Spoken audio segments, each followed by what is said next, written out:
All right, showtime. Take it away, SK. All right. Good morning, everyone.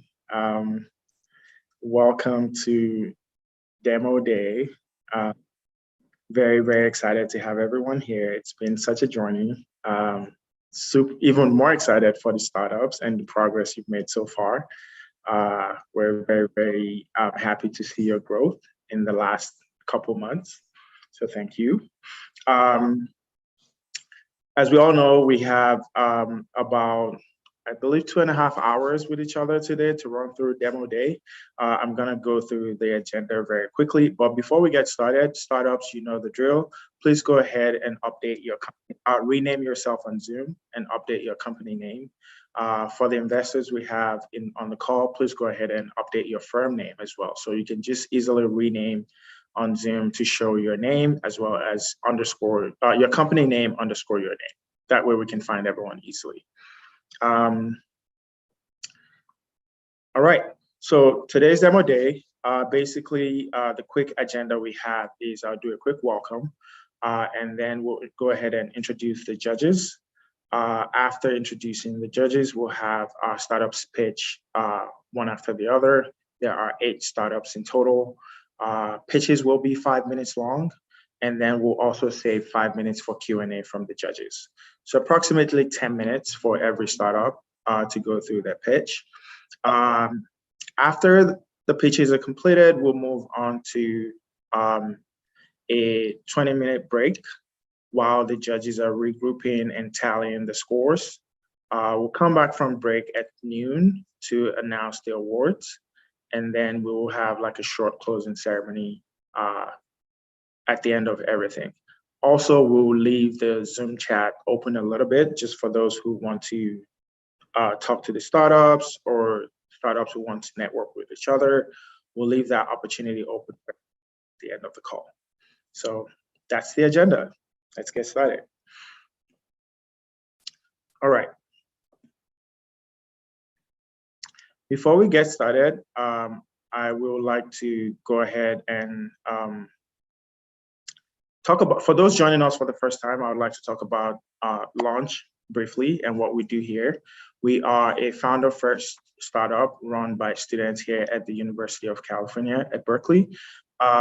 We put startups through, Berkeley affiliated startups through a rigorous battle-tested curriculum. So usually you have to be like a current student, alumni, faculty, or have some kind of degree relationship with Berkeley to get into UC Launch. We put them through our curriculum over the course of about a semester long. Also help them connect to other startups communities, build that cohort culture amongst themselves, as well as instructions from Berkeley faculty here. Over time, we've had about 150 teams go through UC Launch, and in total, these teams have raised about $400 million combined. We've had teams in YC, and we've also had teams, for example, the ones on the slide here. We've had a unicorn here in Zendet who's gone on to raise over $1 billion in venture capital, who is currently worth over $1 billion. I especially want to highlight 2 startups in the bottom of this, actually, Vested Finance and Procurers. These 2 founders just recently went through UC Launch in the 2020 and 2021 cohorts, and they also recently just raised venture capital. They joined us during the bootcamp leading to today's demo day to share their experience with the startups. So just to highlight that, you know, even in the midst of pandemic, even in a Zoom mode, we still have UC Launch startups going on to do great things. So that's that. Also, just a quick highlight, in this current cohort, we accepted 19 startups into the Spring 22 cohort. About 7 of them are underrepresented founders. We have 6 female founders in this cohort, as well as 6 UC campuses represented. So because UC Launch is a University of California-wide program, we try to make sure we cover all the 10 UC campuses across the state of California. Before we get into the pitches, I would love to give a special shout out to our faculty and mentors. Rhonda and Andre have been very, very phenomenal to the success of UC Launch in providing world-class instruction to the startups. So thank you very much, Rhonda and Andre. Your immense contribution and knowledge and experience and just sharing your stories has been, remarkable. And the core key to UC Launch being successful. So thank you very much, Rhonda and Andre. I'll also like to give a quick shout out to our mentors,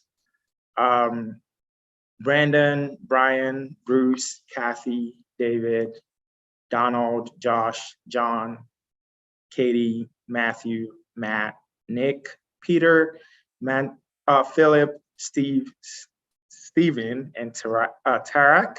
Thank you very much for providing your time and donating your time to help us mentor the startups as they go through the program. We really appreciate you taking the time out to do this for us. So thank you very much for helping the startups go through their journey and just mature within the process. So we appreciate you as well, our mentors. I will also do a quick intro of the judges for today's demo day. We have 7 judges joining us total. Akash is from the House Fund, was named a Forbes 30 under 30 by different publications. He was actually a UC Berkeley undergrad, so go Bears. Akash co-founded EVT.ai and ultimately grew the business to profitability with over 30 million users. Sam is a global startup pipeline coordinator at Techstars. She is passionate about building products and bringing the future to life. Sam is experienced in VC at Silicon Valley and New York funds and product at early stage startups. We also have Nicholas on the judging panel. Nicholas is a general partner at Partech based in San Francisco. He currently leads seed investments in the US and Southeast Asia for Partech. He's been supporting visionary founders with disruptive models across various industries, including fintech, edtech, AI, and data analytics space. We also have Ashwin, who is from Wilmer Hill. He helps public and private tech companies navigate through technology transactions and licensing matters. Ashwin draws our experience leading a legal team at a high growth venture-backed company and his business experience working for various other Silicon Valley startups. Next, we have Kat. Kat is a partner at YC and also the head of outreach. She focuses on finding great entrepreneurs for the YC program. Before YC, Kat worked as chief of staff to Alexis Ohanian, who is the co-founder of Reddit and head of the nonprofit Breadpig. Arnav is also joining us from YC. Arnav is an investor at YC Continuity, which is YC's growth stage investing fund platform. Arnav invests in partners and leading startups in the B2B space across various verticals like cybersecurity, AI, machine learning, data infrastructure, and cloud. We finally have Jed. Jed is an MD at Javelin Venture Partners, which he co-founded in 2009. Prior to forming Javelin Venture Partners, Jed was a managing director of DFJ Gotham Ventures in New York. And prior to that, he was the founder and COO of RentNet, the internet's first rental and relocation guide. So thank you very much to all our judges. And without further ado, we will, before we get to introduce to the startups and the pitches, we will have an Audience Choice Award today. And here is the URL for that. So basically all you have to do is connect to this URL and vote for the startup you feel deserves the Audience Choice Award. So your favorite startup of all 8 of them. At the end of the pitches, we'll tally the scores together and we will announce an Audience Choice Award before we get into the actual prize awards for the rest of the startups. I'll paste this link for the Audience Choice Award in the chat. So for everyone on the Zoom call, please go ahead and vote for the Audience Choice Award. And that's it. So without further ado, we will go into the pitches, and Nevap is up first. 5-minute pitch, 5-minute Q&A from the judges. Let's get it started. Thank you, SK. Can I get the ability to share the screen? Oh, there we go. Okay. Yes, I can give you that permission. Okay. You go ahead. Okay. Thank you. Good morning, UC Launch. My name is Dr. Benjamin Wang, and I became a doctor because there is nothing I want to do more than help people when they most need it. About 10 years ago, I realized the most vulnerable patients are those who are put on a ventilator. And all these patients will have a breathing tube placed in their body, and this often leads to problems. Oftentimes, these breathing tubes are hard to place, cause pneumonia and other infections over time, and are so uncomfortable that the patients will actually remove them themselves unexpectedly, causing harm. These complications keep patients in the hospitals and on ventilators and cost the US hospitals tens of billions of dollars per year. Plus, they increase patient suffering, hospital receive millions of dollars in penalties, and it leads to infections that we ultimately can't treat. That's where Nevap comes in. Nevap has patented and developed breathing tubes that are easier to implant, safer to maintain, and harder for patients to take out. Our devices utilize channels built into the walls of the tube to inflate balloons and vacuum out bacteria and viruses before they cause infections. These balloons are used to anchor the tube in patients, so it's harder for them to remove the devices on their own, and they can be used to direct air into the lungs selectively, reducing the need for larger diameter double channel tubes.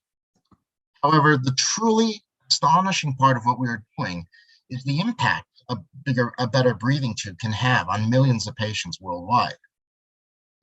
Today, Nevap tubes are being sold and used in over 25 countries around the world. And we've been able to do this profitably from the beginning because our devices expand infection prevention into patients undergoing surgery and emergency cases, which allows us to displace the market leader. And this has allowed us to also to sell 40,000 devices to date. As of April, we've received a major GPO purchasing contract and are now allowed to sell it to veterans, hospitals, and the Department of Defense. This has only been possible because we outsourced our manufacturing early and brought the price of production down dramatically. But we are not without competitors. Our competitors can really be grouped into two categories: the low-cost legacy devices that haven't innovated in the past 15 years, and the high-cost capital equipment companies that often cost hundreds of thousands of dollars to implement. Nevap is the only company with a cost parity commercial product which improves efficacy of the breathing tubes that we have today. I can't take credit for this. Our team is the reason why we've been so successful. Collectively, we have over 50 years of medical device development experience and commercialization experience, which runs the full gamut of 7 successful startup exits, including 1 IPO. This is a team that is confident that we can grow this business and improve healthcare outcomes for millions of patients around the globe. While today I'm asking for $2 million in a Series A, what I'm really asking is for you to be engaged and interested in making the world a better place for some of the most vulnerable patients you'll ever find out about in hospitals. Thank you so much.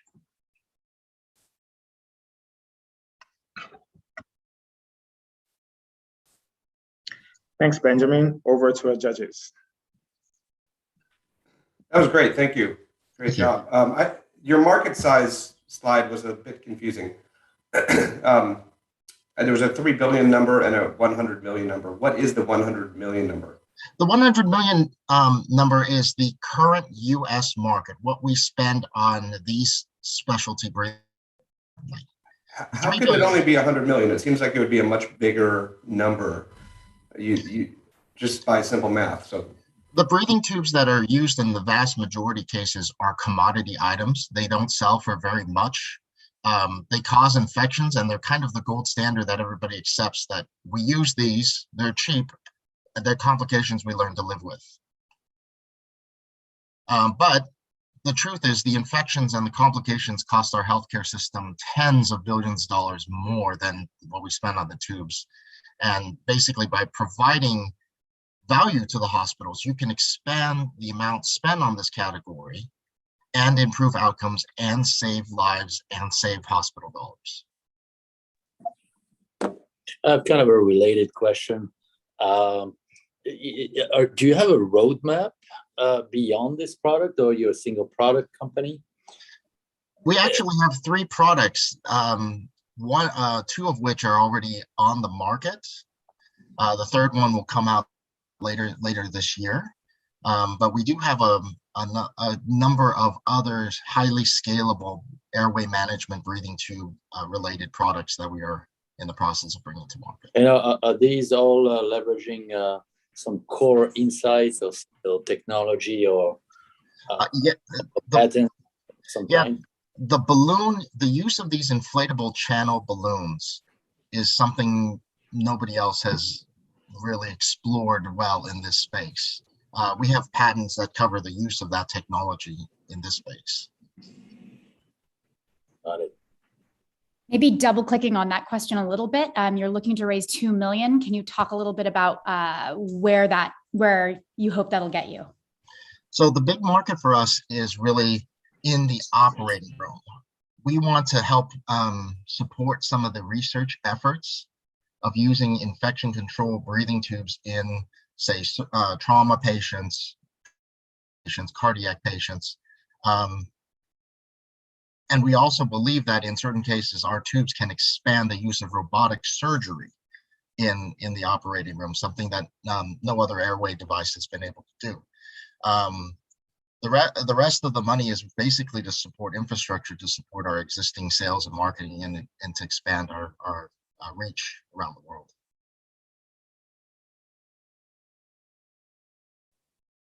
Yeah, and also just curious, I think you mentioned a few different use cases or markets that you could go after, which is very interesting. Which one do you want to go after? Like, what's the ideal use case for you today that you really want to hone in on? Cardiac patients. Right now, there's actually some very, very robust proof that this device can be used and will lead to improved clinical outcomes in cardiac patients. The key is we have to get the tube into the right place at Yale with the right person that we're talking to. That makes sense.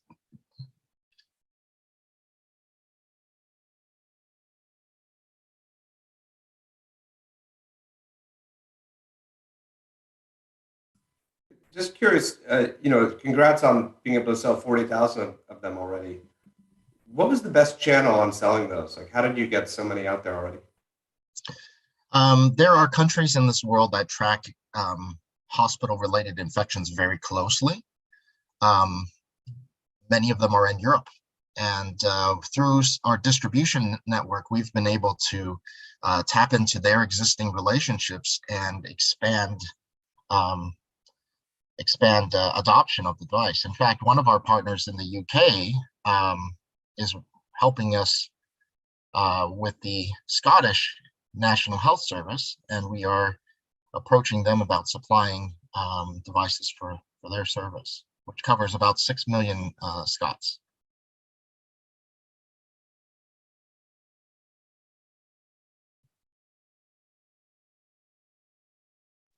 I guess one more question related to the market size. You mentioned 100 million. That's the current market. How is your pricing relatively to the pricing of that market today? And do you shrink that market? Do you expand that market? And explain how. So we are significantly more expensive than the regular breathing tube. The regular breathing tube is a commodity made around the world.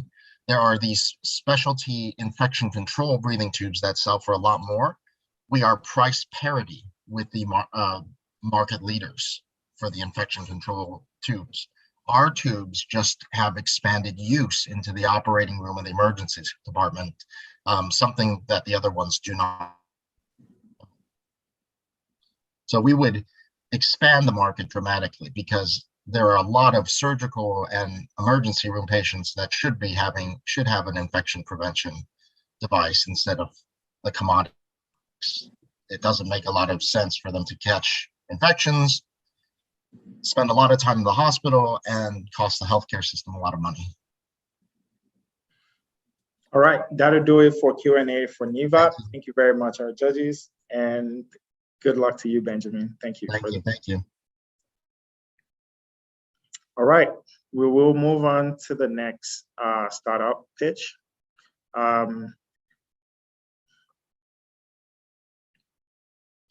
right, can you guys hear us? Fantastic. Well, you know, they say those that can't do coach, and those that can't coach build software for coaches. And that's what we're doing at Crew Lab. We're building better sports teams with software. And that's because teams transformed us.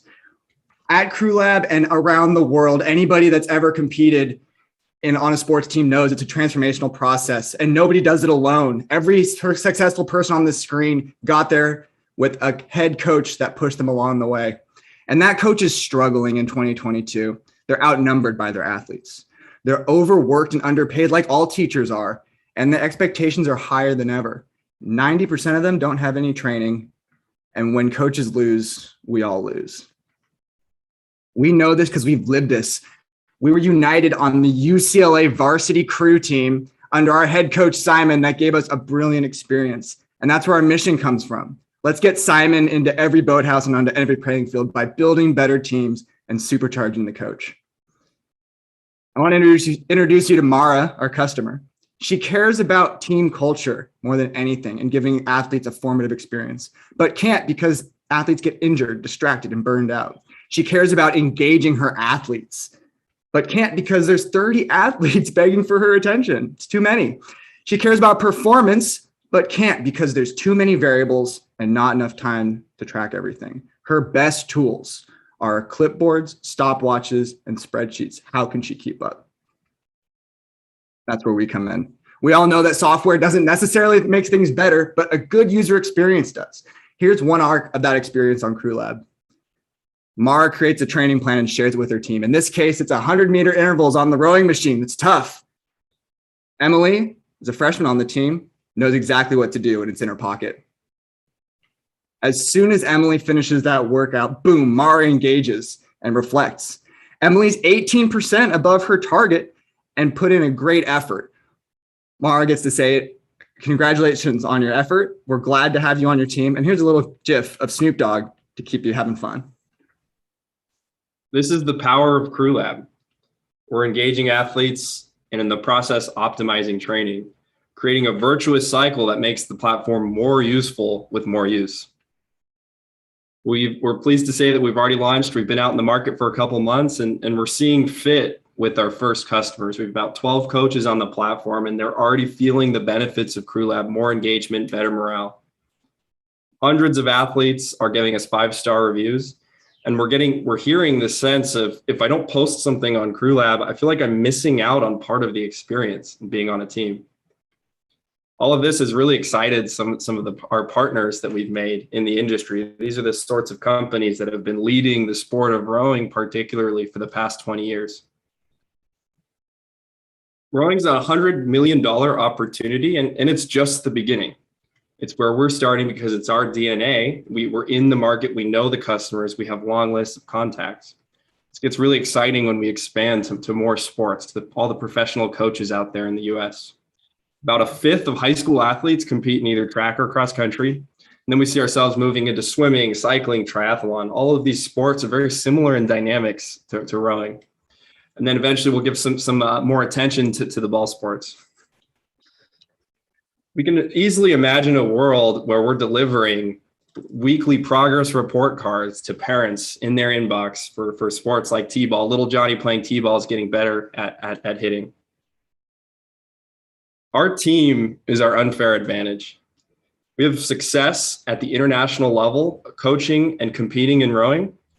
And we've worked in product development, leading teams in data science at some amazing brands out there. We're talking about Deloitte, Disney, US Rowing, and the Air Force. Our energy, our traction has been able to attract some professional investors.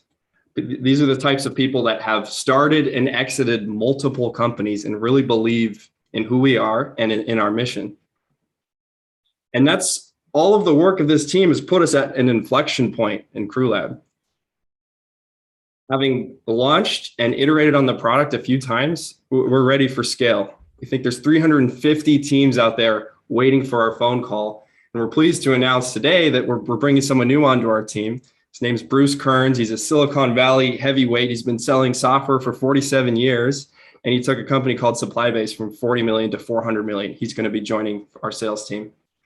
The goal is to get 150 on the team, 150 teams on the platform in the next year and a half. US Rowing also needs us. For the first time in 100 years, the United States, across 14 events, different and both genders, have not won a single medal at the last Olympics. And so they've brought us on this summer to help them fix their Olympic development program and their talent identification pipeline. There's real urgency for this, and we'd like to see more Americans on the podium in Paris 2024. Presuming success with US Rowing and transforming their outcomes, every Olympic committee out there is going to know who we are. We're raising money right now, $500,000. We're about halfway through that raise. And the goal is to get us 18 months down the road. And the big milestone is 150 teams. And this is the number that makes us cash flow positive and puts us in a really good position for continued growth and expansion. So right now we're building our boat of investors and leaders that want to be part of the future of sport. There are incredible things happening at CrewLab, and there's a ton of energy behind what we're doing. In the same way that Strava and Peloton have made great experiences for the athletes, we want to do this for athletes on teams. And with all that said, we're happy to take any questions that you may have. Thanks, CrewLab. Over to the judges. Hey, great pitch. Thank you. How did you determine the pricing of this product, and what kind of value do you communicate to the coaches to emphasize why this pricing is worth it for them? So like any question in the company, we talk to them, right? We ask them over and over and over. We've conducted more than 50 coaching interviews, and selling the product, we've never had a problem with on price. And we've settled on $300 as the initial product pricing. I think we could all agree that Harvard University needs to pay more than Oakland Tech High School, you know? So there will be some scale and some discounts given to teams that really deserve it, but by asking.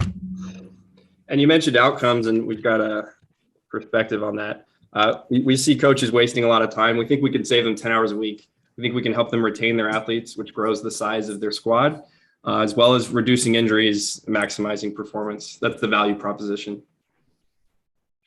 But I think you mentioned 30,000 potential, 30,000 coaches you'd be going after. Can you tell how you came up with that number? Is this professional, college, high school? Yeah, so that 30,000 just from rowing, and we have really good data. So we're from UCLA. The person who led world rowing for the past 20 years is also from UCLA. So he gave us some good information. We're pretty confident about that number. It's rowing coaches across all levels. How do you get the data from the workouts? Is it all inputted by the athletes?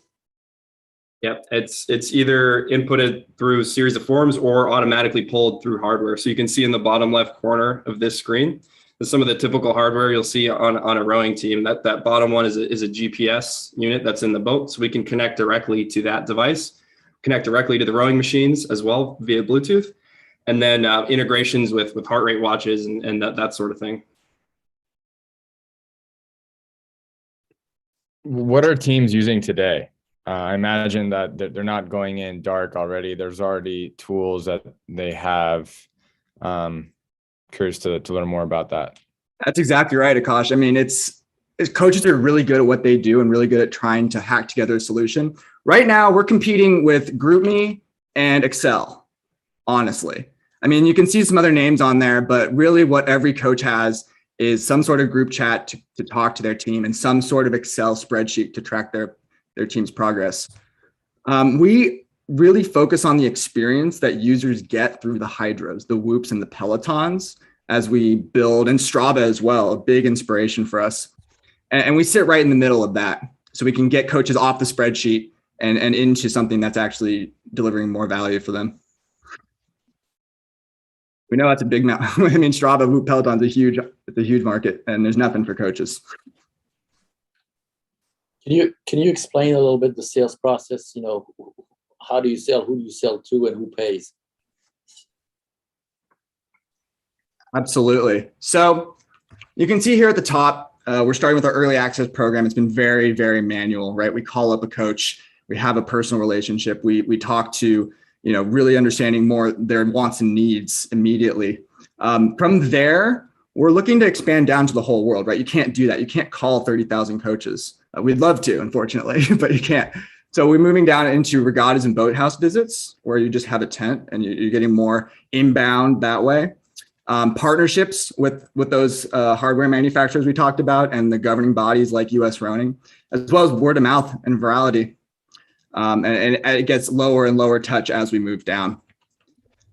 We believe that it's about 28% conversion from initial outreach into conversion and a 5-week sales cycle.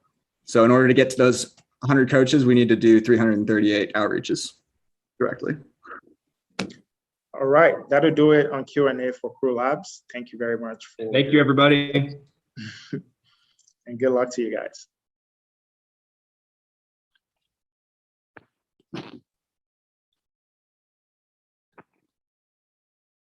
I believe I'm next. Yes, Capture DX is next. Great. Okay, hopefully everyone can see that.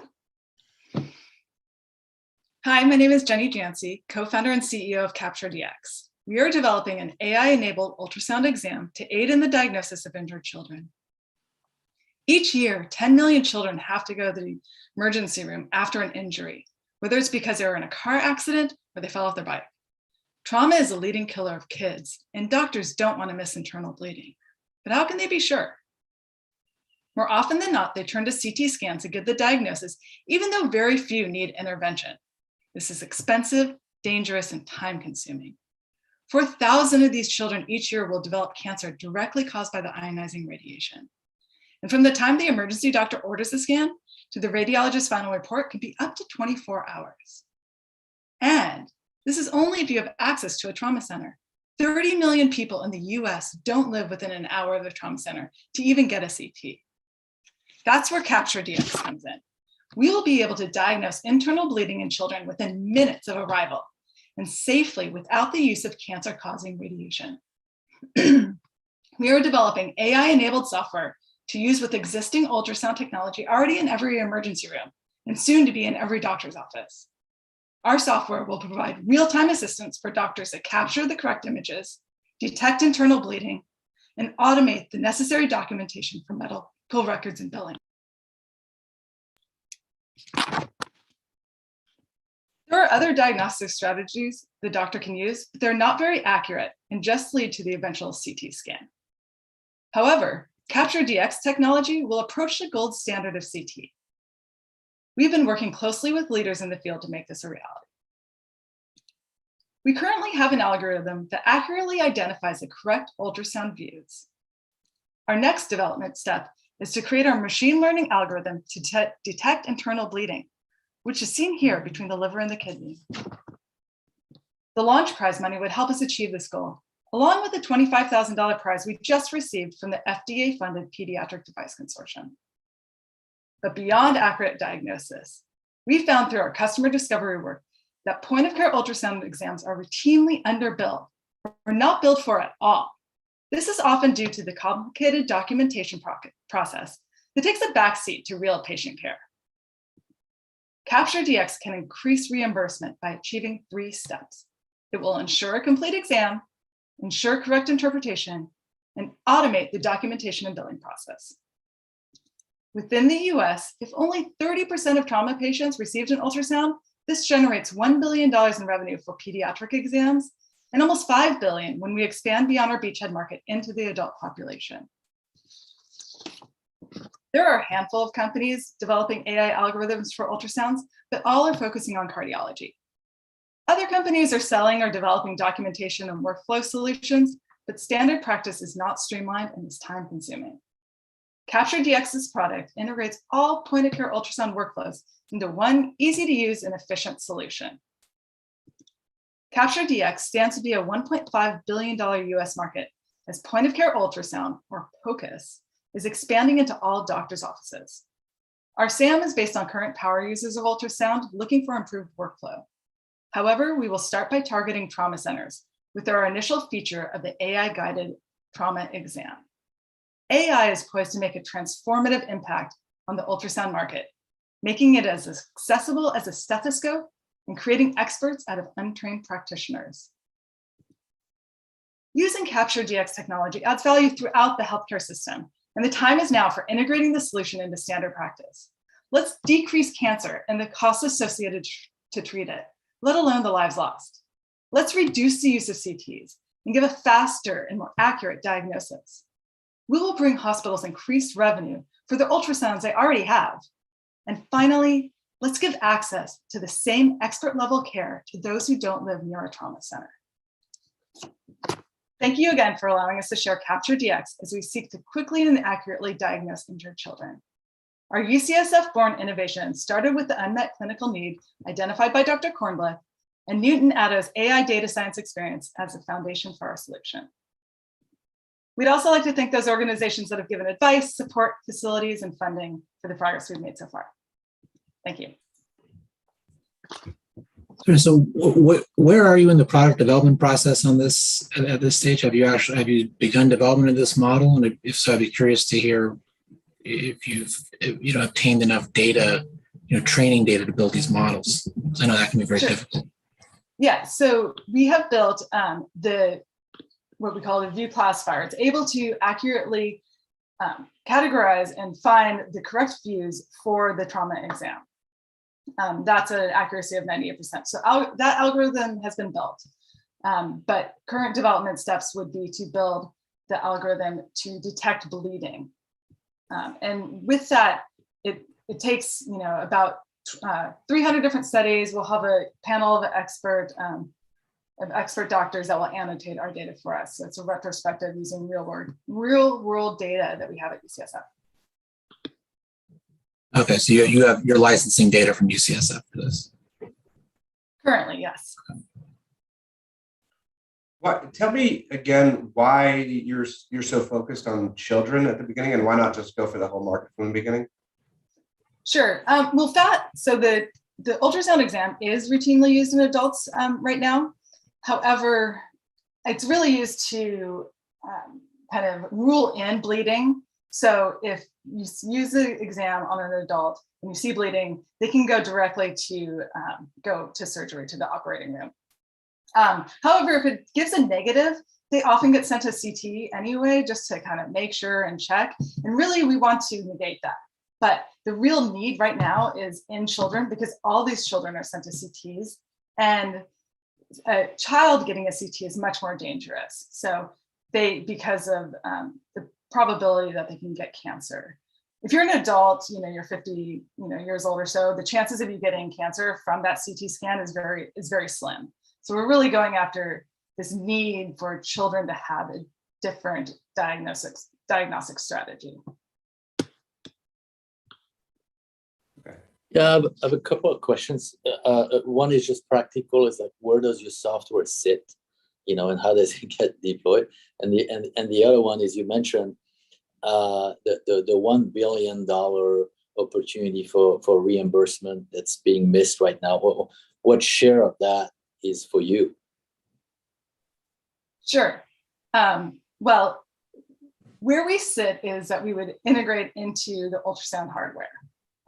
There are, a variety of companies that do point of care ultrasound hardware. Sonosite's a big one in the emergency rooms. Butterfly, a lot of people know it's a handheld one that can kind of directly connect to a cell phone. And so we want to have that kind of integrated solution. And of course, we'll have to be able to communicate with the electronic health record, Epic and stuff like that too. But yeah, so it'll be directly connected to the hardware. So we'll get real-time guidance in order to capture the correct images and then interpret the images right there in real time. So you'll Your have second to, question was, what fraction of that of this reimbursement will we get? I would say, there's a potential that we could, increase that. We've priced our solution right now based on competitor space like QPath, which does the documentation, but of course they don't lead the correct capture, have any AI algorithms or do the billing part of it. So we do provide a lot more value, and there's a chance that we could, increase our price for our product because of that. So you'll have to negotiate integration deals with the various hardware manufacturers, right? Is that a correct understanding? Various hardware. Our take right now is that we'd be selling directly to hospitals, and so they would pay us for our software, which would be agnostic to the hardware. Of course, there's always a chance we could partner with a certain hardware, ultrasound hardware company, which obviously would give us access to their sales force and stuff like that too. So there's a possibility for that. But right now we are going with our product as a standalone product.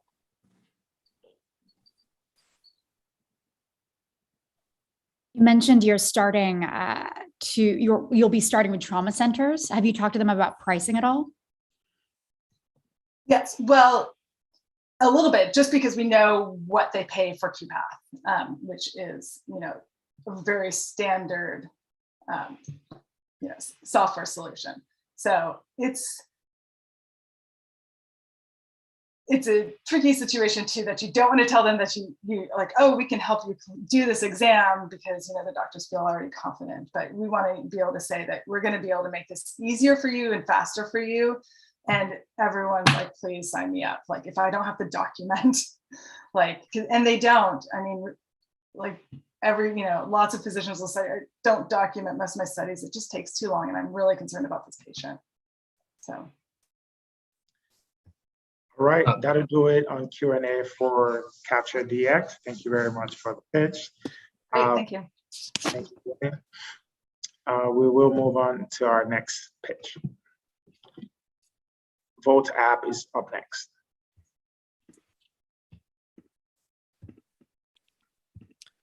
All right, hello everyone. I'm Nolan.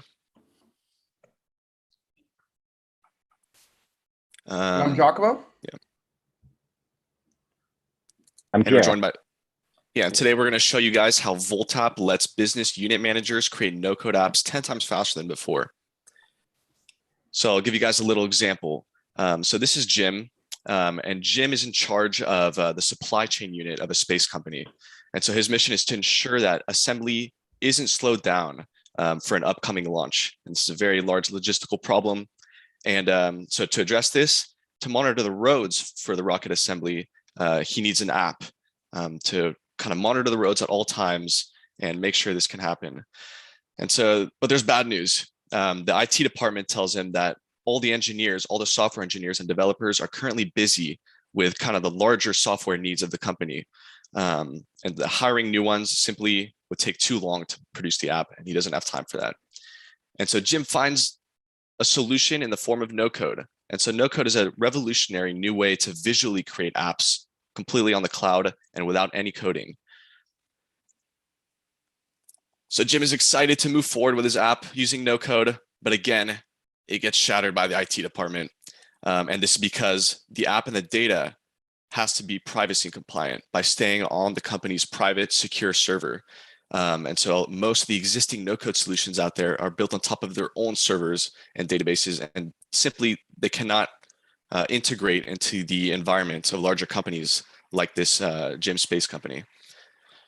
So with the upcoming launch, IT department and Jim are desperate to produce this app, and they need to do something about it. So they made Voltap. Voltap is a visual developing tool installed on private company server, which allows business units to create a secured apps powered by private data. So without any coding skills, Jim creates his app by assembling bricks of code, all already approved by IT. And thanks to copy and paste feature, Jim can customize templates in a flash.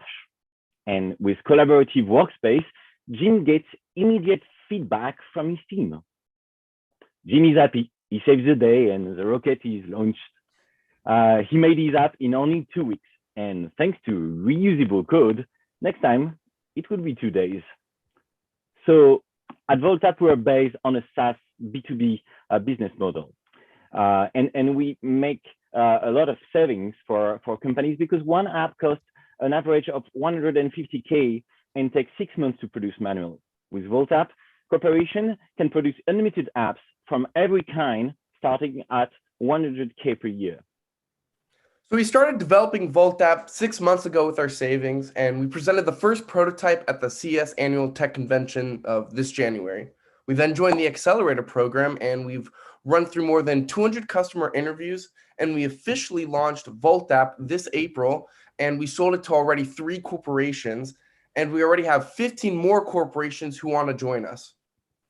So Voltap is part of the app development market, and currently the app development market is valued at $170 billion, and in the next 6 years, it will be 4 times bigger at $630 billion. No code represents 33% of this market, and we plan to reach 14% of the addressable market. So no code is booming. Competitor tools raised $1.5 billion in the past year, but we have a key differentiator, our brick of code, which makes us the most flexible and compliant solution in comparison to our competitors. So we are targeting companies on LinkedIn. We discovered our first customers are business unit managers in finance, tech, or healthcare businesses, and this is simply because they produce and handle lots of data. And they told us to distribute Voltap with registered distributors like consulting firms, which is our next step. So here's the team. We have Nolan, who's in charge of the tech. He's an electrical engineering and computer science major, and he has tons of experience building JavaScript dashboards. You have myself, who's in charge of the product. I'm an economic and data science student, and this is already my second startup. Pierre, who is the CEO and founder, he went to business school in INSEAD, works for tech with Amazon, and has already founded 2 other startups. And lastly, it was Michelle, who went to Florida State, and she's a social influencer who is using her platform to educate our customers on our platform. So we are looking for $3 million. We would like to hire 8 people, 2 in marketing, 2 in support, and 4 in sales. We believe that this will help us reach $1.5 million in sales this year and $5 million in sales next year. And we also have plans in the future to use AI to combine bricks and make apps instantly. We hope you can join us in the no-code revolution. Thank you. Thank you.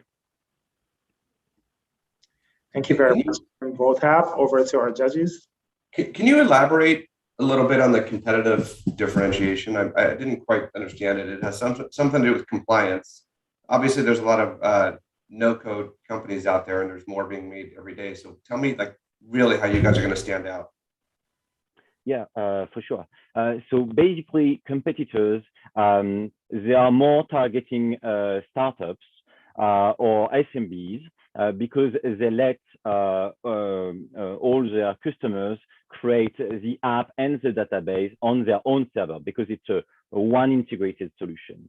And we decided to make from scratch little bricks of code like Legos who are fully independent. So we don't have to bring everyone to one server. And all those bricks of code they are basically layers above JavaScript. It's easy for us to export that app and to let that app directly on company private servers. Is it clear? I see. And is that, sorry, just a quick follow-up. Is that resonating in your sales process? Is that the pain point that the companies are seeing? Yes, for big corporation, because they want to have no code. As their business unit manager, they are used to take whatever product they want.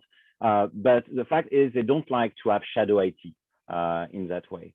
And basically managers can prototype things on those no code tools, but those prototypes cannot be like MVPs and work in production. And we do that. Thanks. How do you, I think one of the powerful things about low-code apps is that it's very horizontal, applies to a lot of different use cases, could be external, internal. Initially, as you guys start deepening your product market fit, are there specific use cases that you want to go after, or specific personas that you want to target?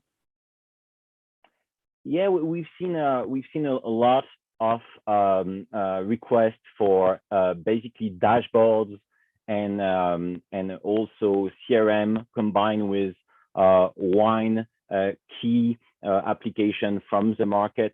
So, for example, for healthcare, it would be to follow the logistics, for example, or for banking, it will be more to be trained on the evolutive financial product. But every time with an employee, a collaborator interface, and then an administration interface. Got it. And do you have your own database in the sense that are companies storing all of the data in your own database, or are you going to be sitting on top of their existing databases? So basically, what we do is we plug the system to their own database. So it can be AWS, it can be Google, Microsoft, and basically once they have that, they can create in their own secured environment their own apps. And basically we ship them updates and support, but they can do that with private doors, basically. Okay, got it. Thank you.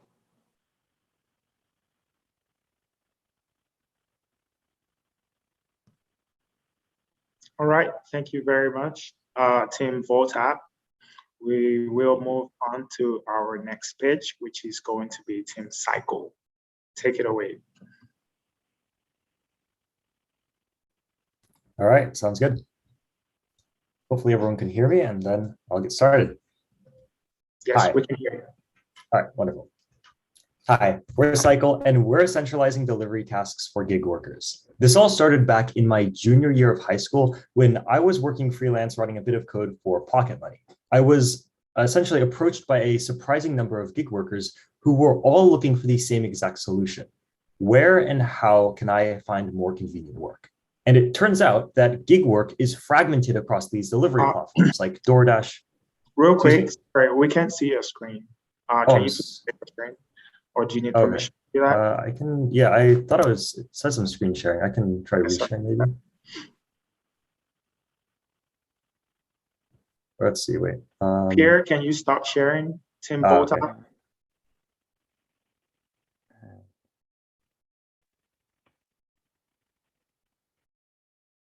All right, there we go. Okay, I'll just get restarted with the pitch. Yeah, go for it. So that's.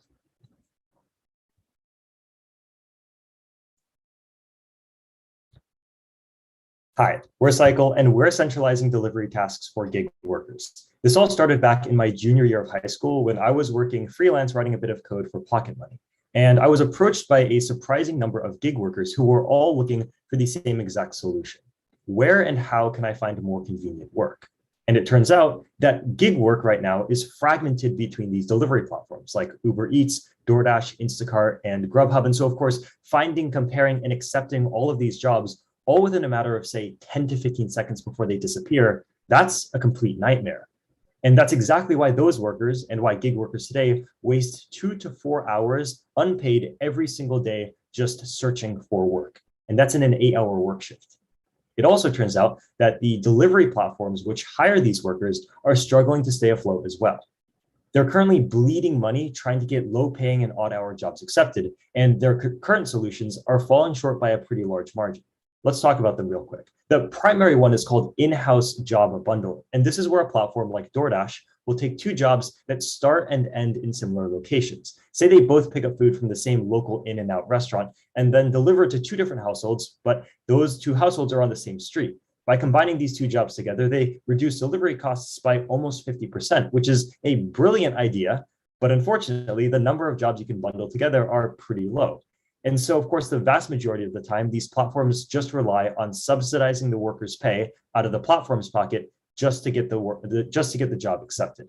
And this is exactly why these platforms are losing hundreds of millions of dollars right now. And that's why we're creating a centralized gig job distribution marketplace.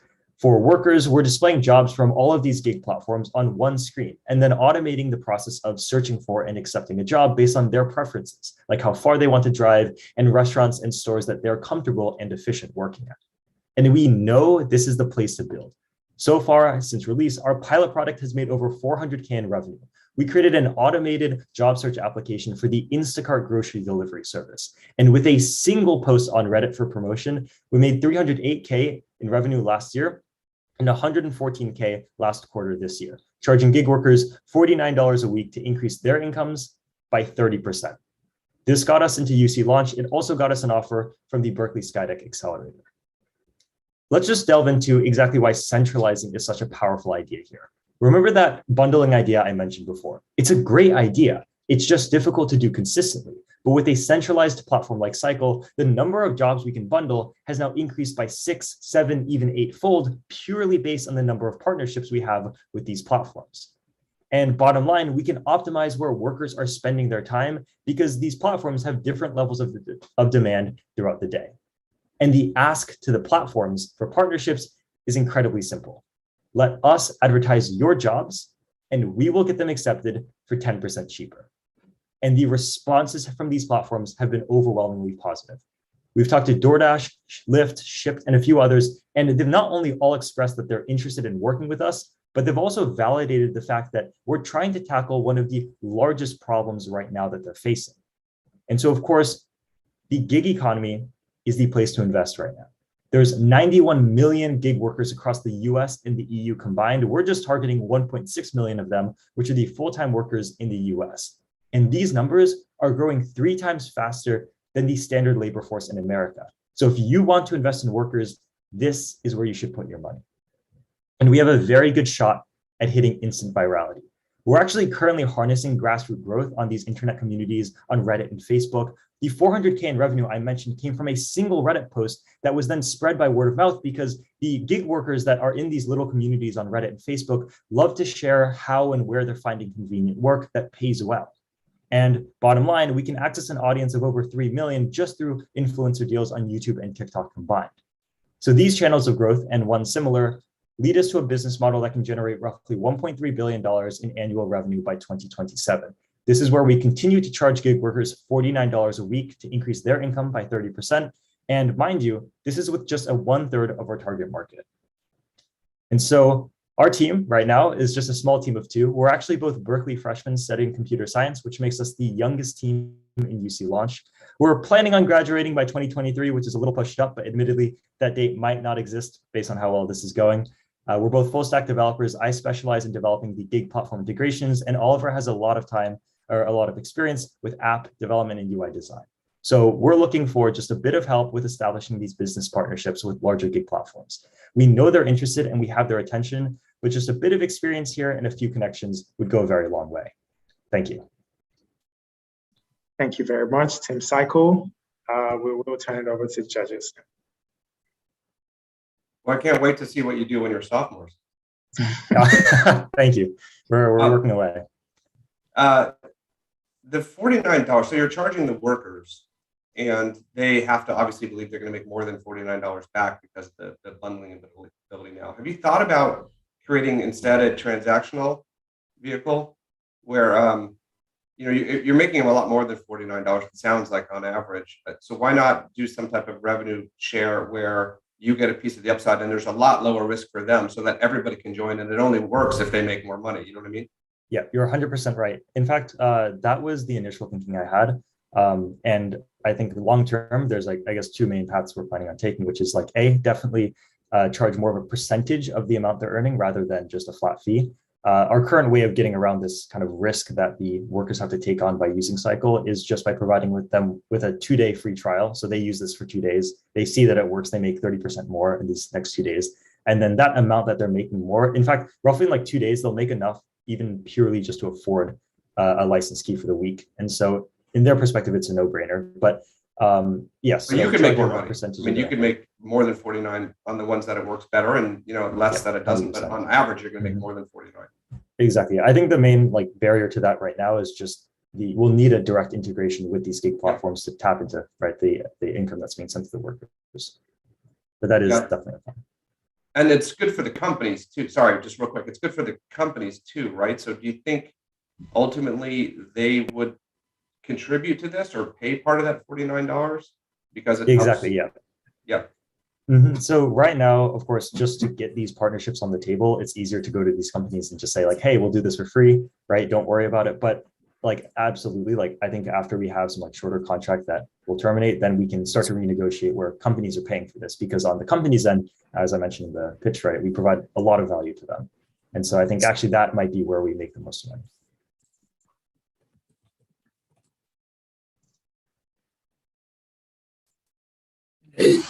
What does the future of this look like? I mean, have you thought about expanding the product and to offer other features to these gig workers for managing their businesses, so to speak?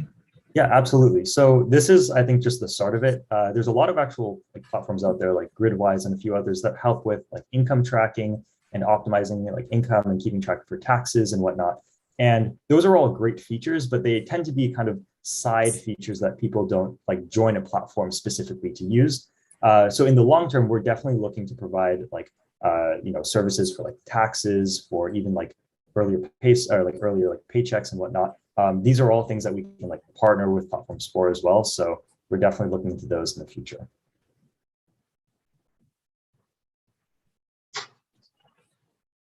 Great.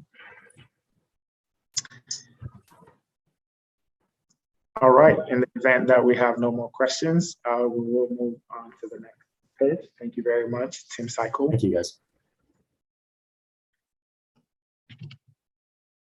Burnet is up next.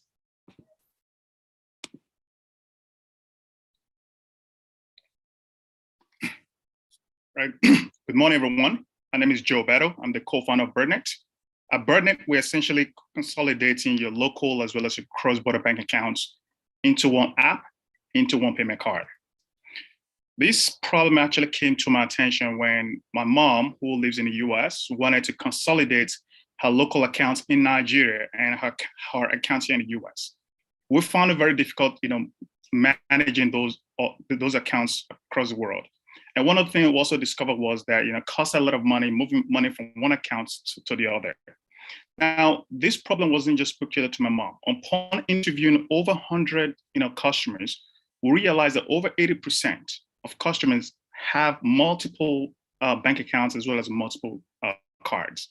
Now, in Africa, in Nigeria in particular, people have multiple accounts for several reasons. Number one, employers do make employees open bank accounts with the employer's banking partner, because these employers, they have incentives from these banking partners.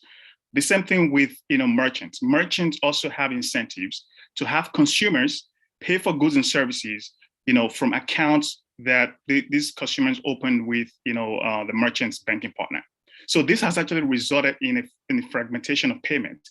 And what we're doing here at Burnet, we're trying to consolidate all these different accounts, all these different payment cards into one payment card, into one app. Now, the solution is actually all-in-one money app and all-in-one payment card. Now, the product comprises of a physical MasterCard and an app. Now, the way Apple Pay uses your phone as a conduit between all your cards and the merchant, we are using the MasterCard Burnet card as a conduit between all your money and the merchant. We are uniquely qualified to solve this problem for two reasons. Number one, we understand the market very well. We also understand the cultural as well as the social dynamic to bring this solution to the market. Number two, the fintech space is highly regulated and the learning curve is steep.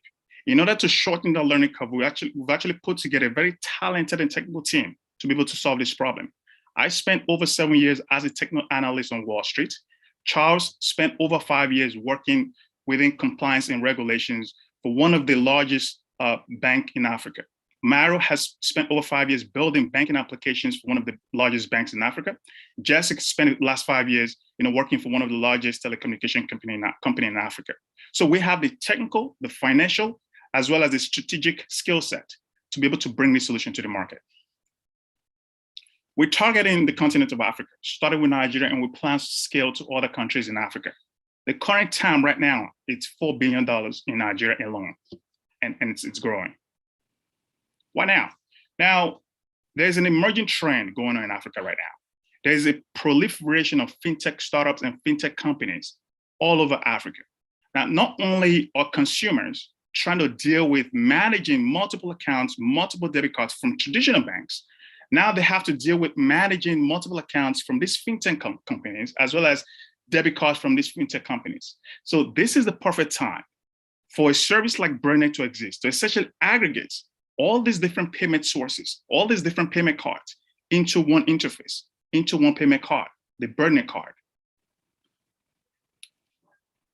For time's sake, I'm going to skip on the demo. We make money in two ways. We take a fraction of the interchange fees and we also have a monthly subscription. We do have competition. Obviously, the physical wallet, it's not digital. If you were to lose your wallet, it takes several weeks for you to get a replacement. We also have competition from the traditional banks. Now, they can easily aggregate, accounts from other banks. However, that would be a conflict of interest for a bank to aggregate accounts from other competing banks. And that presents an opportunity for Burnet. So in 2 weeks, we acquired about 5,000 signups in our wait list. We raised about 40K pre-seed, and we've interviewed over 100 customers. And we've also actually secured a banking license partnership with the Nigerian Microfinance Bank. Now, besides account consolidation, we have a broader vision. We want to build a PayPal for Africa. We want to build an integrated payment platform to essentially unify the way people pay and get paid. Such platform involves 4 things. I've just talked about one already, which is consolidation of accounts. The second of which is cross-border transfers. The third of which is on-demand salary payout. And finally, currency interoperability. We want to enable a frictionless payment experience for consumers who conduct cross-border trade to be able to leverage the Burnet platform to conduct these trades. So by Q2 of 2023, we want to achieve 3 things on our platform: account consolidation, cross-border transfers, and on-demand salary payout. By Q2 of 2024, we want to achieve a Pan-African currency interoperability to be able to facilitate cross-border trades between countries in Africa. By mid-July, we're launching a private beta with 1,000 users. By mid-October, we're doing a public launch. And by December of this year, we will have about 10K users. So we're doing a 500K pre-seed, and this will enable us to achieve 3 key milestones. Number 1, onboard 50K users by Q2 of 2023, generate about $600,000 in ARR. Also enable us to validate some key hypotheses and test additional customer acquisition channels. Thank you. Thank you very much, Tim Burnet. We will move over to the judges now. One quick question of mine. I think this market is huge, obviously. For the cross-border transaction use case, so you're partnering with the banking as a service platform or bank in your country, but for the cross-border use case, do you have to effectively partner with banks across the globe, or would your existing bank provider enable that use case? So that's one thing unique about Burnet. For us to truly innovate, we can't do what has been done before, which is essentially going through the traditional banking rails, which has many intermediaries, which increases transaction costs as well as settlement delays. So we're actually going through the Stellar blockchain and essentially building a new rail to move money around the world. Okay, so you're building your own rail on that, leveraging it. Yes, we're leveraging the Stellar blockchain network. Okay. I'd just like to double click on the pain point you're addressing. Okay. It sounds like there's really two at a high level. One is kind of this, value of integrating all these different accounts. And the other one is more related to cross-border transfers. They seem to be a little bit, they're linked, but a little bit distinct. And I'm trying to understand, in your view, where is the bigger pain point? So the bigger pain point is actually, account consolidation, but it actually intertwined, because you could have somebody linking accounts in Nigeria, right? And when they travel abroad, they want to use that account to make a purchase. So in our architecture, we want to be able to, when the person swipes his or her MasterCard anywhere in the world, that transaction is routed correctly. So both of them are still in some ways linked. Because they're debit cards, or? Yes. Okay. Yeah, debit cards, yes. Yeah. Do you break the market potential down that way also, with who wants the cross-border transfers? Say that again? I'm just wondering if of this market size here, how much of that is interested in the cross-border transfers? If you had to break it down, is it just some subsection of this, or do you think it's just widely desired? So the cross-border transfer is actually a huge market. So this market, $4 billion, is actually coming from, just using your regular debit card to make your everyday transaction. This does not actually include the cross-border. If you were to add cross-border to this, that's an additional $6 billion, and that will increase the market size to about $10 billion.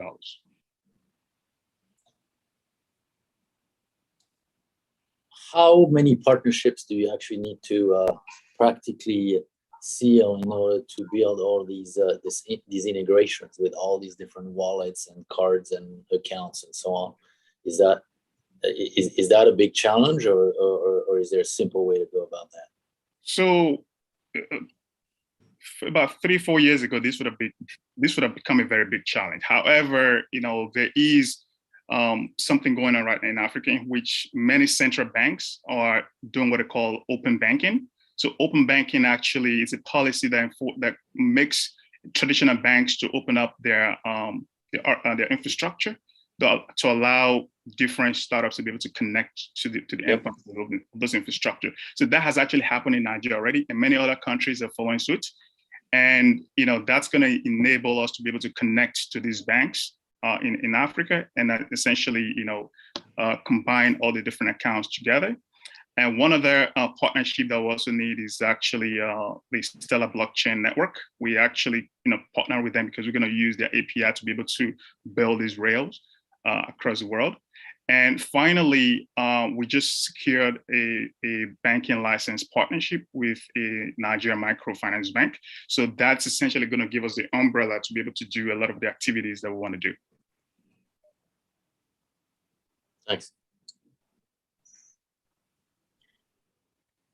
All right, that'll be it for questions for Burnet. Thank you very much for your pitch.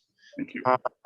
We have 2 more pitches left for the day, judges, so almost there to the finish line. EVT.ai is next.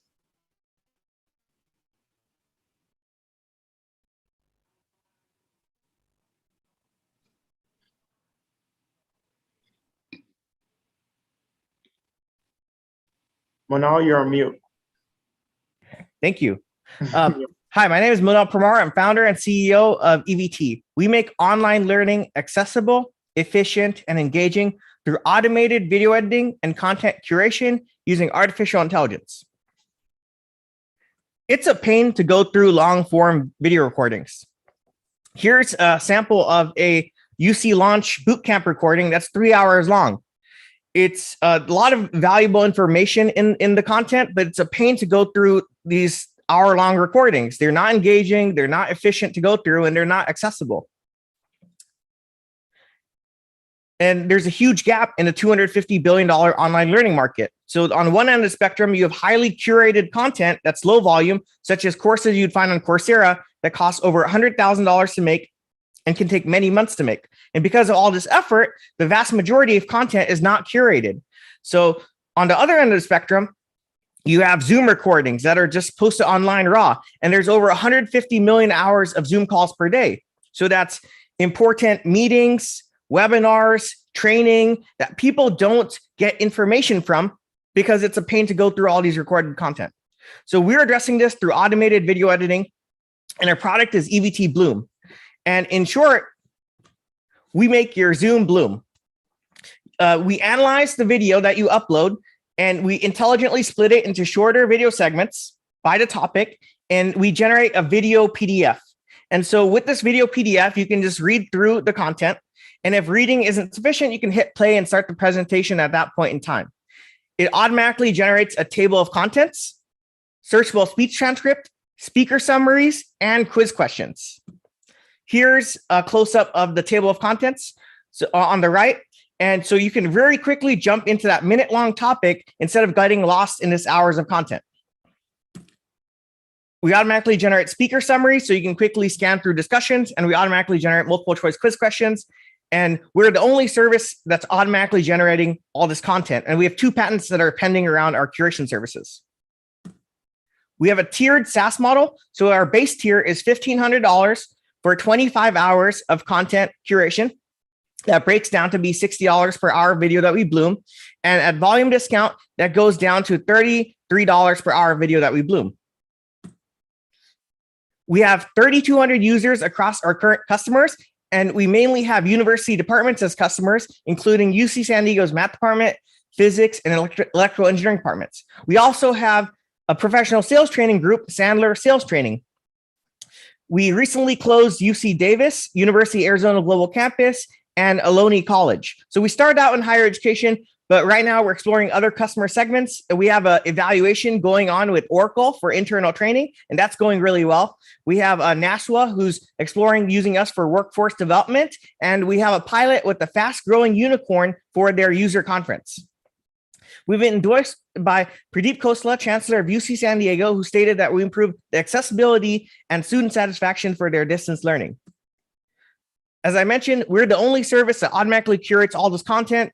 Everyone else is manually curating content, and the only content that is available for automated curation is transcripts. We started out in higher education, and it's a big market. In the higher education market, and for California higher education, it's 225 million, and there's a lot of room to grow here. But learning occurs everywhere, and there's many verticals. So the global e-learning market's 251 billion, and it's growing to be 458 billion by 2026. And we have interest from corporate training, professional associations, sales training, conferences, and continuing education. We have an awesome team size of 6. Myself, I'm the CEO and founder, and my background is machine learning. And then we have Evie, who's our CTO or Chief Treat Officer, and she's from the prestigious UC Berkeley. Evie's my service animal for my anxiety disorder. We have 2 machine learning engineers, Richard Cudney, who's a PhD from University of Chicago. We have 2 software engineers, and we have 1 part-time business development specialist.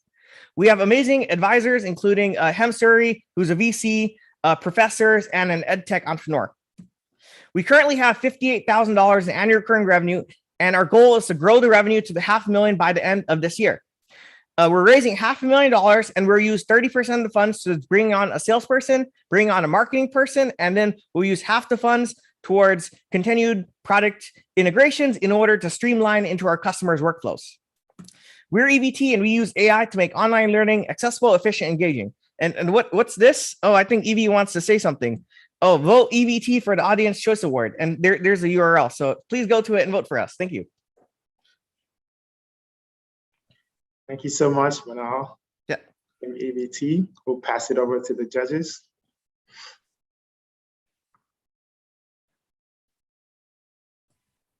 Who do you think is going to be your highest need type of customer? Like where are you going to go to just get a tremendous amount of volume Yeah, I think so. There's a big need in education, but I don't think they're going to be our best customer. I think corporations will be, because employees need to continually learn, be more aware of what's going on in the organization. And there's so much recordings that people just don't consume. There's conferences that they could attend, but it's a pain to go through recording. So yeah, I think corporations will end up being the core customer segment for us.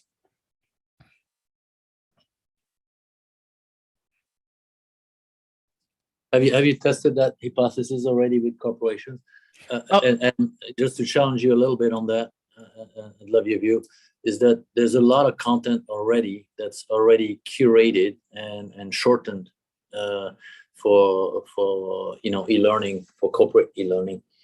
And so I'm just trying to understand, where you fit in that world where a lot of work's been done already. Yeah, absolutely. So there's a lot of content that's curated, but the vast majority of content isn't curated. So like the Zoom recordings, informal sessions, meetings. So there's a lot of vast majority of content isn't curated. Like for instance, there's 150 million hours of Zoom calls per day. So that's where I would see us fitting in, is the data that people aren't able to access.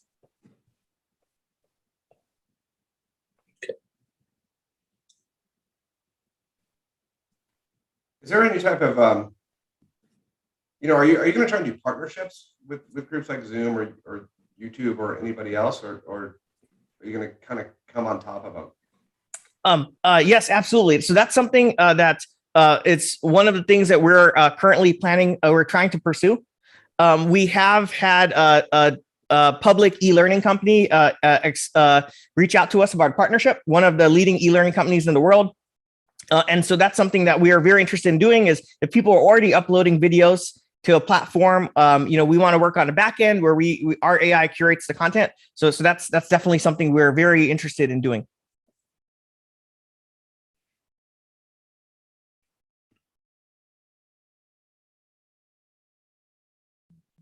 Can you jump back to the current customer slide? It looks like you're doing really well selling to education, to universities. Can you talk more specifically about conversations that you've had with companies and corporates?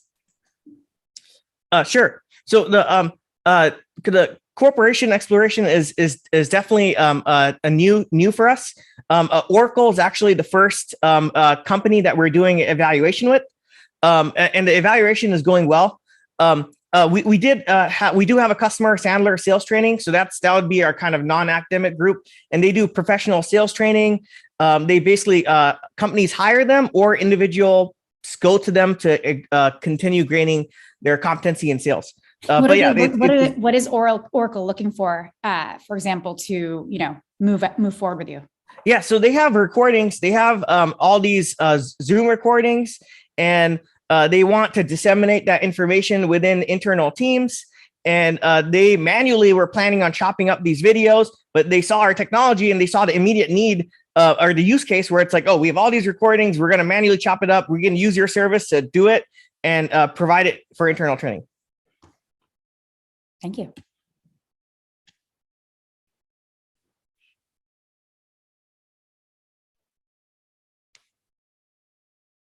All right, that'll be it on questions for EVT.ai. Thank you very much for your pitch. And now we are moving on to our final pitch of the day. Chaser, take it away. Hi, everybody. I'm just going to share my screen here. Perfect. So I'm going to be pitching to everybody about Chaser. My name is Josh, and the goal here at Chaser is to make it so that you never have to write another follow-up email again. So I'd love it if everybody could use the Zoom raise hand feature here to indicate if you've ever had a time, if it's ever happened to you where you sent an email to a colleague and then found out weeks later that they never read it.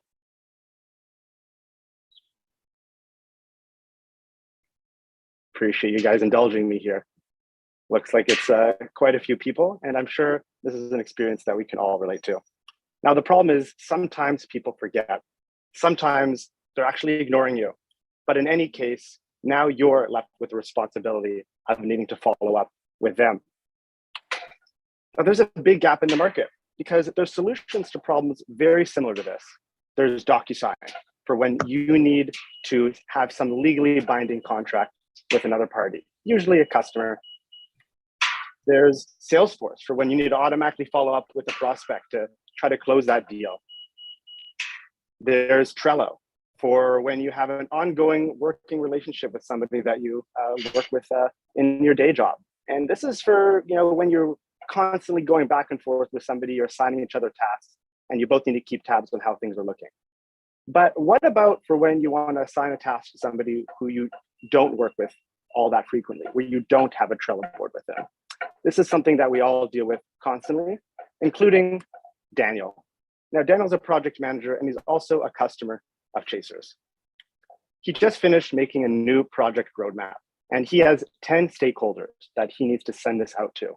It's very important that all 10 of these people read this roadmap, sign off on it so that Daniel can move forward. Now, he's going to send it out to all of them, and he's going to now have to track down which of them haven't signed off. Then he's going to have to send individual reminders to each person to make sure that they're seeing it and continually follow up with them until they eventually sign off.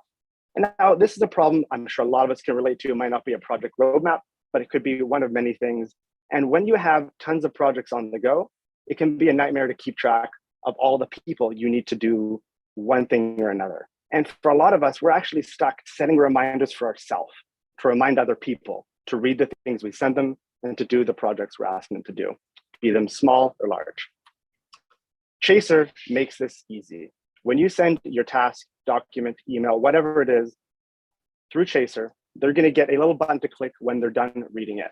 You are going to get a dashboard where you can see who has and has not clicked that button. Better yet, Chaser is going to automatically chase down anybody who doesn't click the button. And what this means is that you can send it out to 1, 10, 100 people, and you can rest easy knowing that they're going to get it done, and Chaser will remind them until they do. No more setting reminders for yourself to remind them to do the thing you're asking. But Chaser isn't just for you. It also helps the receiver. The receiver is going to get a consolidated inbox where they can see all of the important action items that are waiting for them. They're also going to get friendly reminders from Chaser to remind them to do something that they might be forgetting to do, because sometimes people do get busy. And you also are going to get a snooze button for when those busy days do come, and you might want to put off this task until the future. So you can say, snooze this till next week. That's when I'll have time to do it. And this isn't just helpful for you, it's also helpful for the sender again, because they can now see which people are snoozing these tasks and get a rough idea of when they can expect it to be done without needing to go back and forth, without needing to have those awkward conversations where you ask, hey, did you do that thing that I asked you to do? And they say, I will soon, I promise. And then you go wondering, do I need to set another reminder for myself to follow up with this person? Now, Chaser works where you work. We're building a Chrome extension so that you can do all of this right from your Gmail. You can hit chase this when you send an email. It'll automatically include that little button. The recipient just clicks the button when they get the email. They don't need to have a Chaser account. They don't even really need to know what Chaser is. It's just going to be right there for them to click when they're done doing the task. Slack integration is coming as well. All the same functionality right there on Slack. Teams is next. Everywhere that you work, we want to be there for you. Now, this problem is everywhere. It's not just in the product department where Daniel works. It's also in the HR department, where maybe you're sending out a new vacation policy for the whole company to sign off on. Getting 100 people to sign off on a new vacation policy can be difficult for a head of HR. Following up with every single person until they do is just not realistic. Chaser works for that use case. It's also there for the sales team, for the engineering department, the marketing department. Even the CEO is dealing with this problem of having tasks for people, but they don't have a Trello board or something equivalent to put the task on. Now, because this is a project, this is a solution for everybody, we want the price point to be accessible for everybody. That's why we're charging just $3 per user per month. We think this is a price that the finance department won't even blink at. Now, our go-to-market strategy is very simple. We're going to target our champions. These are the chiefs of staff, the project managers, the kinds of people who are constantly assigning work to others, maybe different people constantly, so they're not going to have that Trello board. Then we're going to grow within the organization. And this is actually really easy for us because just by the way that Chaser works, we're fundamentally viral. When a chief of staff sends out a chase to a whole group of people, they're all being exposed to it and can see the value. And then once we're spread within the organization, we're going to sell it to the whole company and get them signed up. Now, the US market on its own is huge. Just looking at the job functions that do a ton of chasing, think of chiefs of staff, think of project managers, only at companies that are a perfect size between 20 and 500 people, that's $440 million available in ARR. We picked 20 to 500 people because any smaller than 20, they don't really need a solution like this. Any larger than 500, it's a little bit more difficult to get in there. Going on to our total addressable market, that's $3.8 billion for all the desk jobs at companies that have more than 20 people. Now, our beta is fully functional. We have 3 very engaged companies, including Daniel's.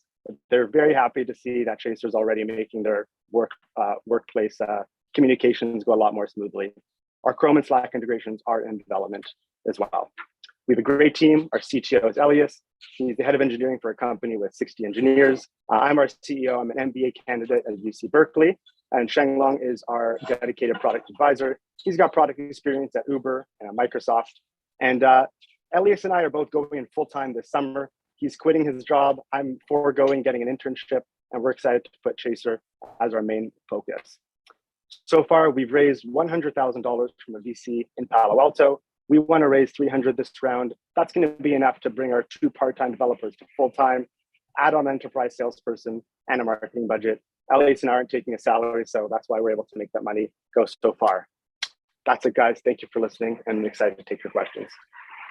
Hey, Josh, I'm curious to understand, do you have a beta perhaps? I'm curious to know like what early learnings are from users. What are people saying? What are the insights that you've gained? Are people, like, I think everyone on this call will agree this is a problem, but I'm curious to understand, like, what is the early feedback? Is this the right approach? Totally, and I'm glad that you see that this problem is real. So yeah, our beta is live. It's fully functional. We have a few companies using us. And the early feedback has been interesting. There's been 2 main takeaways that we've had so far. The first is that the amount of use cases for this were way greater than we first imagined. We initially wanted this to be for signing off on documents, but really we realized people are using this for any type of task they're giving to anybody. The second thing, maybe a little bit more on the negative side, is we realized they're not okay with senders aren't okay with having recipients be forced to sign up to Chaser to use this. They can't have a sign up flow be blocking them from getting the document they're sending. So we fixed that by making it so that you don't need to have a Chaser account. You don't even need to know what Chaser is to engage with it and to use it. Thanks. Could you tell me more about the ultimate vision? Like, do you see yourself adding more products? What's the total thing that you want to be solving for everyone? Yeah, that's a great question. And I wish there was more time to go into it in the presentation. But yeah, we definitely want to go deeper than just signing off on documents. We want to create a platform that captures all of the communications where tasks are being assigned to people within your company. And let's say you're sending out a memo to a whole bunch of people. Getting feedback on the quality of that memo might be very important. Maybe it's way too long and not really relevant to have people you're sending it to. So you want to have feedback go back to the sender so they can indicate if this is something that they found useful, something they didn't find useful. And we want that feedback to be bubbled up to the executive suite.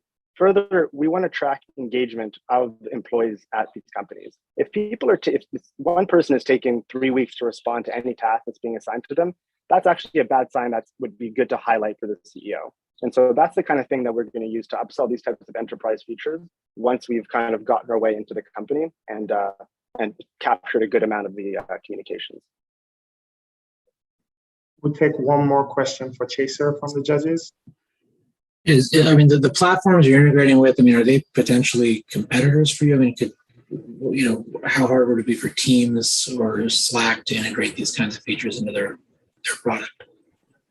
Definitely. So the reason why we're not too worried about them replicating our functionality is because we're agnostic to both the types of documents and tasks being sent and to the channels that are being used. And we think that's very important to our users. And Google, for example, or Microsoft, they're not able to be fully agnostic to those things. They're focused on their solutions, their products, and their channels. All right, that'll be it. Thank you very much, Josh. Thanks, guys. Thank you.